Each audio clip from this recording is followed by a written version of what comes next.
नमस्कार, मी स्वामी षडाक्षरी. सुरुवात करूयात आपण फिनॉलच्या प्रिपरेशन मेथड्स. फिनॉल कसं तयार करतात त्याबद्दलची माहिती आज या ठिकाणी आपल्याला घ्यायची आहे. आपल्या समोर हेडिंग आहे preparation methods of phenol. Phenol तयार करण्याच्या वेगवेगळ्या पद्धती. आता या ठिकाणी आपल्याला पहिली पद्धत जी आहे त्याचं नाव आहे फ्रॉम क्लोरोबेन्झिन. म्हणजे क्लोरोबेन्झिन पासून फिनॉल तयार करणे. त्यासाठी आपण वापरतो डाउज प्रोसेस. आता ह्या प्रोसेसला एक विशिष्ट नाव आहे, डाउज प्रोसेस म्हणतात. आणि डाउज प्रोसेसच्या साहाय्यानं क्लोरोबेन्झिन पासून आपल्याला फिनॉल तयार करता येतं. आणि तो फिनॉल आपण कसं तयार करतो त्याच्याबद्दलची माहिती आपल्याला घ्यायची आहे. पहा, सर्वात अगोदर फिनॉल घ्या. तुम्हाला माहिती आहे ही बेन्झिन रिंग आहे. आणि या बेन्झिन रिंगला तुम्ही काय जोडा? Cl. नाव झालं क्लोरोबेन्झिन. हे Cl म्हणजे क्लोरो आणि हे बेन्झिन, हे क्लोरोबेन्झिन झालं. तुम्हाला या मेथड मध्ये क्लोरोबेन्झिन पासून फिनॉल तयार करायचं आहे आणि त्या मेथडचं नाव आहे डाउज प्रोसेस. मग आता या पद्धतीमध्ये क्लोरोबेन्झिन पासून फिनॉल मिळणार आहे 2 स्टेपमध्ये. रिॲक्शन कशी होते पहा. आता पहिल्या स्टेपमध्ये आपल्याला काय करायचं आहे? आता पहिल्या स्टेपमध्ये आपण त्या ठिकाणी काय घेतलेलं आहे? Cl. आता याची अभिक्रिया तुम्ही कोणासोबत करणार? याची अभिक्रिया आपल्याला करायचा सोडियम हायड्रॉक्साईड सोबत. पहिल्या स्टेपमध्ये आपल्याला या क्लोरोबेन्झिनची अभिक्रिया सोडियम हायड्रॉक्साईड सोबत करायचा आहे. पहा, आपण घेतलं NaOH, NeO आणि H.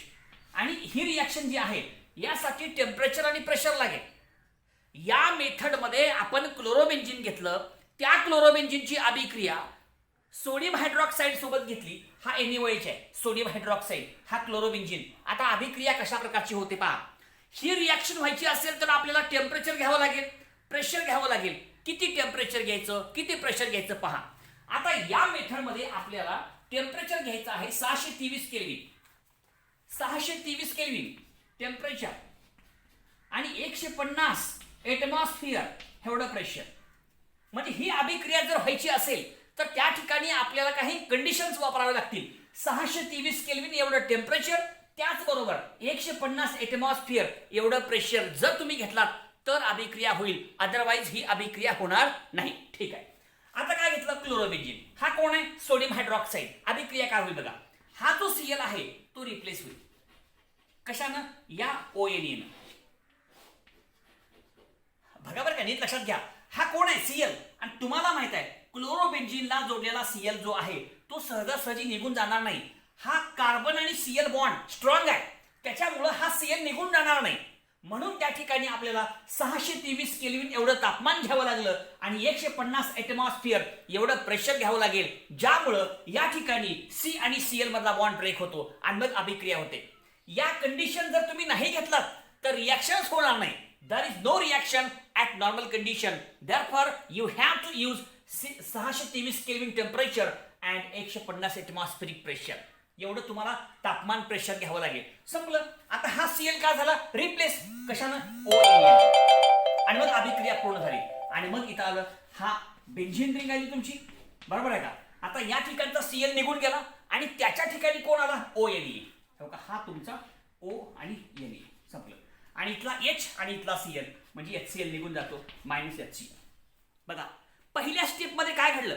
पहिल्या स्टेपमध्ये तुमचा जो काय क्लोरोबेन्झिन आहे, बेन्झिन रिंगला जोडलेला जो Cl आहे आणि CCl मधला बॉन्ड स्ट्रॉंग आहे तो आपण तोडला.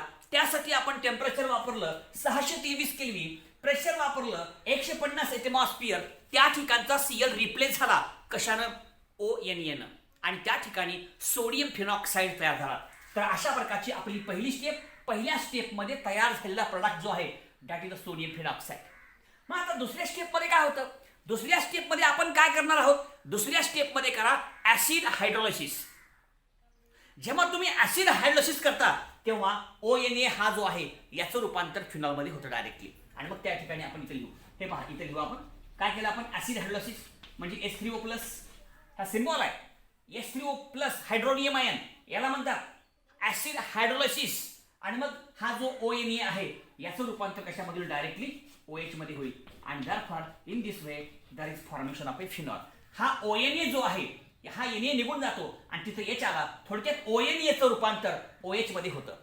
जेव्हा आपण ऍसिड हायड्रोलिसिस करतो तेव्हा या ठिकाणचा जो ONE आहे त्याचं कन्व्हर्जन OH मध्ये होतं आणि शेवटी आपला फिनॉल तयार होतो. अशा प्रकारच्या ह्या 2 स्टेपची अभिक्रिया आणि 2 स्टेपमध्ये आपल्याला जो प्रोडक्ट पाहिजे तो प्रोडक्ट तयार झाला. संपली.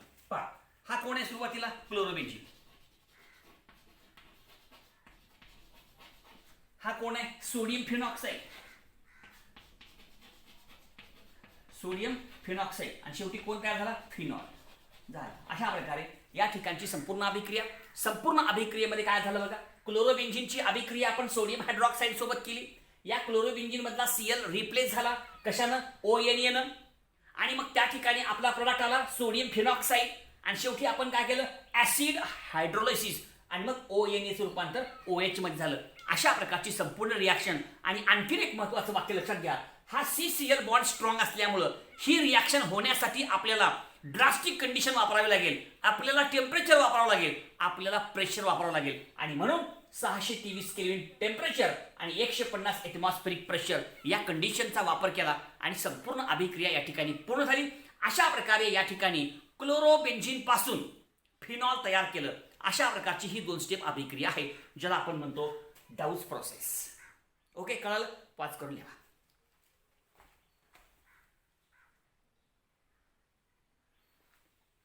ठीक आहे. आता याच प्रकारची अजून एक अभिक्रिया आहे. सेम ह्याच प्रकारची अजून एक अभिक्रिया आहे, थोडा फरक आहे. हा, आता याच्यामध्ये परत दुसरी मेथड आपली फ्रॉम क्लोरोबेन्झीन. हे बी तेच आहे, फ्रॉम क्लोरोबेन्झीन. म्हणजे दोन्ही मेथड एकसारख्या वाटतात आपल्याला. फ्रॉम क्लोरोबेन्झीन नीट समजून घ्या बरं का. आणि ह्याला म्हणतात रॅचिंग प्रोसेस. रॅचिंग प्रोसेस किंवा रॅचिंग मेथड. रॅचिंग प्रोसेस.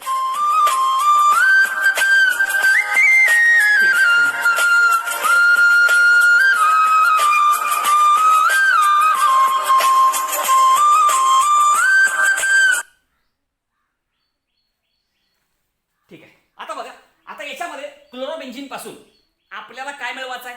क्लोरोबेन्झीन पासून आपल्याला मिळवायचं आहे फिनॉल. कसं तयार करतात थोडक्यात तुमच्या समोर सांगतो. पहा, आता काय घेतलं आपण इथं? क्लोरोबेन्झीन. ठीक आहे. आता ह्याची अभिक्रिया करायचं वॉटर सोबत. स्टीम वापरायचं. स्टीम. वॉटरचा अर्थ या ठिकाणी काय होतो? स्टीम वापरला आपण. पहा, आणि या ठिकाणी वापरायचं SiO2 in the presence of SiO2. आता या ठिकाणची अभिक्रिया जी आहे व्हेरी सिंपल. याच्यामध्ये काय होणार आहे? हा जो Cl आहे तो रिप्लेस होईल कशानं? OH नं. हा OH आहे आणि हा OH ह्या ठिकाणी. आता ह्या अभिक्रियेमध्ये काय घडलं? इन दिस रिॲक्शन या क्लोरोबेन्झीन मधला जो Cl आहे तो Cl रिप्लेस झाला कशानं? OH या न्यूक्लिओफाइलनं. आणि अशा प्रकारे आपला शेवटी प्रोडक्ट आला, दॅट इज नथिंग बट हा OH. फिनॉल तयार झाला आणि आपला HCl निघून गेला. हा कोण आहे? क्लोरोबेन्झीन. आणि हा काय तयार झाला? फिनॉल. अशा प्रकारची ही संपूर्ण मेथड या ठिकाणी आपण पूर्ण केली. पहा, क्लोरोबेन्झीनच्या साहाय्यानं या ठिकाणी आपण फिनॉल तयार केलं. त्याच्या 2 पद्धती. पहिलं, क्लोरोबेन्झीन पासून फिनॉल तयार करणे 2 स्टेप रिॲक्शन, त्याला म्हणतात डाऊस प्रोसेस. आणि दुसरी जी रिॲक्शन आहे ज्या ठिकाणी आपण क्लोरोबेन्झीन पासून फिनॉल तयार करतो, 1 step reaction, that is called as Raschig process. अशा प्रकारे या ठिकाणी आपण 2 मेथड घेतल्या. एक तुमची डाऊस प्रोसेस आणि दुसरी रॅचिंग प्रोसेस. एक 2 स्टेप रिॲक्शन आहे, एक स्टेप रिॲक्शन आहे. आता पुढची रिॲक्शन जी आहे त्याच्याबद्दलची माहिती या ठिकाणी आपण घेण्याचा प्रयत्न करूयात. थोडं पॉज करून या. ओके.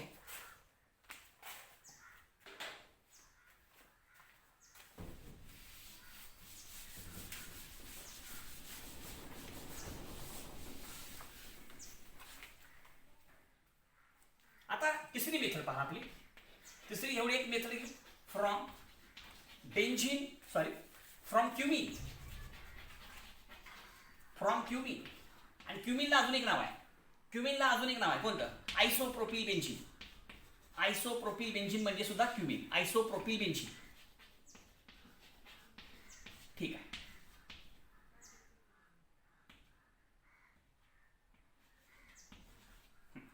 आता या ठिकाणी काय करायचं बघा. या मेथडमध्ये आपल्याला काय करायचं आहे? या मेथडमध्ये क्युमिन पासून फिनॉल तयार करायचा आहे. आता क्युमिन पासून फिनॉल तयार कसा होतो त्याच्याबद्दलची थोडक्यात माहिती आपण घेऊ या ठिकाणी. आता क्युमिन म्हणजे काय? बेन्झीन रिंगला आयसोप्रोपिल ग्रुप जोडणे, त्याचं नाव क्युमिन आहे. आयसोप्रोपिल बेन्झीन त्याला म्हणतात क्युमिन. आता कसं लिहून टाकू आपण? पहा, हा तुमचा बेंझिन आहे, ह्याला जोडा आयसोप्रोपिल ग्रुप. आयसोप्रोपिल ग्रुप म्हणजे CH, CS3 आणि CH3. हे झालं आयसोप्रोपिल बेंझिन. आणि आयसोप्रोपिल बेंझिन याचंच नाव काय, क्युमिन आहे. आता ह्याचं काय करायचं आपल्याला, ऑक्सिडेशन करायचं आहे एअरच्या सहाय्याने. Oxidation is takes place with the help of air, oxygen, air oxygen. Okay, plus काय होईल, हा O2, हा O2 इथे लिहिला आपण. Reaction is takes place in the naphthenate. त्याची एक कंडिशन आहे, ती कंडिशन तुम्हाला या ठिकाणी घ्यावी लागेल. Cobalt naphthenate 423 kelvin. Cobalt naphthenate 423 kelvin तापमान कंडिशन. ठीक आहे, ही कंडिशन वापरा तुम्ही. आता पहिल्या स्टेपमध्ये काय होणार आहे, तुम्ही काय घेतलात, क्युमिन. तुम्ही काय घेतलात, आयसोप्रोपिल बेंझिन. तुम्हाला त्याचं काय करायचं आहे, ऑक्सिडेशन. ऑक्सिडेशन करण्यासाठी तुम्ही काय वापरलात, O2 म्हणजेच काय, एअर. मग हा जो ऑक्सिजन आहे, हा ऑक्सिजन कार्बन हायड्रोजन जो बॉन्ड आहे त्याच्यामध्ये इन्सर्ट होतो. म्हणजे हे दोन्ही ऑक्सिजन मिसळतात कुठं, या कार्बन हायड्रोजनच्या बॉन्डच्या मध्ये. Addition of oxygen is takes place between the carbon hydrogen single bond. हा कार्बन हायड्रोजन सिंगल बॉन्ड जो आहे ना, त्याच्यामध्ये हे दोन ऑक्सिजन मिसळतात. कसे बघा, आता हे दोन ऑक्सिजन इथे मिसळून जातील दोन्ही पण. बघा कसे येते, हे बेंझिन रिंगला बेंझिन रिंग लिहिलं, बरोबर आहे. पहा, हे कार्बनला कार्बन, हे वरी एक CH3, ह्या बाजूला एक CH3.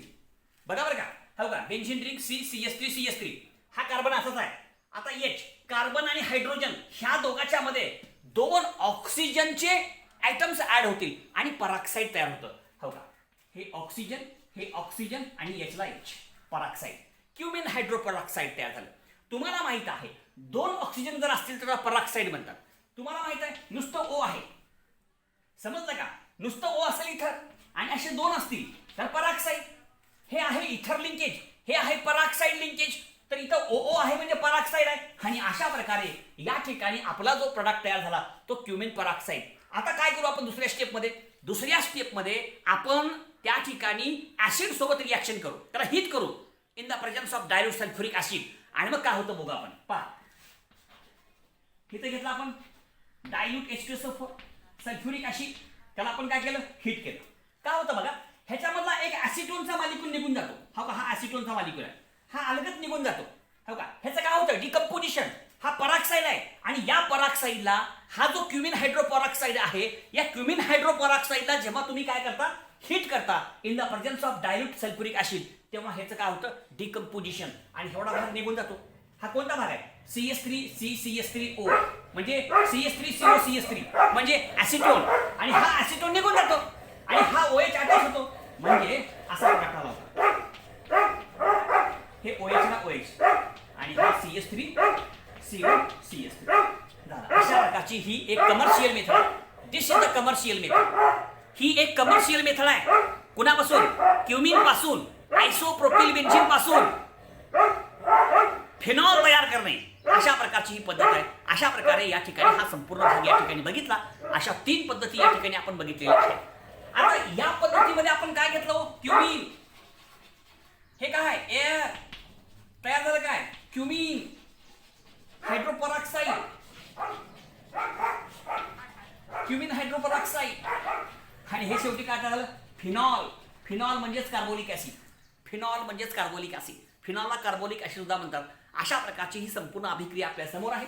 हा घेतला क्युमिन, त्याच्यामध्ये मिसळला ऑक्सिजन. ऑक्सिजन कुठे मिसळला, कार्बन हायड्रोजन ह्याच्या बॉन्डच्या मध्ये, पराक्साईड. आणि शेवटी आपण त्याला हीट केलं आणि शेवटी काय मिळालं तुम्हाला माहित आहे. अशा प्रकारची ही संपूर्ण अभिक्रिया आपल्या समोर आहे. अशा प्रकारे डाउस प्रोसेस, रशिंग प्रोसेस आणि हा जो भाग आहे क्युमिन पासून कमर्शियल मेथड, ही कमर्शियल मेथड आहे. अशा प्रकारे या ठिकाणी आपण फिनॉलचं प्रिपरेशन केलं. धन्यवाद.